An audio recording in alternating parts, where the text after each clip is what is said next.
Have you ever been in a situation where you needed to say, you absolutely cannot do that in Japanese? For laying down rules, giving a serious warning? Well, there's one key phrase that you've just got to know. Today, we're going to master the ultimate must not. So let's think about this for a second. Picture yourself in a museum in Tokyo, maybe a super quiet temple, or even just setting up a board game with friends.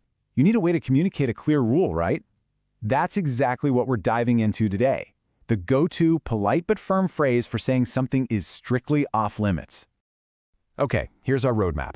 First, we'll introduce the phrase of the hour. Then, we'll break down what it really means, get into the grammar, and master the verbs that make it all work. After that, we'll see it in action, and we'll finish up with a little challenge to make sure it sticks. Let's do this. All right, let's get right to it. The phrase we're about to learn, te wa ikemasen, is going to be your key to understanding and expressing rules pretty much all over Japan. It's super common, so let's break down why it's so important. So, what does this phrase really signal, and where are you actually going to run into it? Let's dig into the details. At its core, this phrase is all about being direct. Te hai ikemasen is the standard, polite way to say something is forbidden. You can think of it as a perfect match for you must not, or a very firm don't in English. And let's be clear, this isn't a suggestion, it's a rule. So, where does this actually pop up in real life? Well, think about official situations, right? Signs in a library, rules being announced at school, or maybe guidelines in a company handbook. Basically, anytime a formal rule or a serious warning is needed, this is the phrase you're going to see and hear. Okay, so how do we actually build sentences with this thing?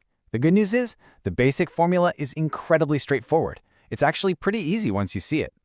It's really just two simple steps. First, you take whatever verb, whatever action you want to prohibit, and you change it into what's called the te form. Then for step 2, you just tack on haikaimasen to the end. That's it, the whole structure. Now you probably guessed it, the real work is in step 1, getting that te form right.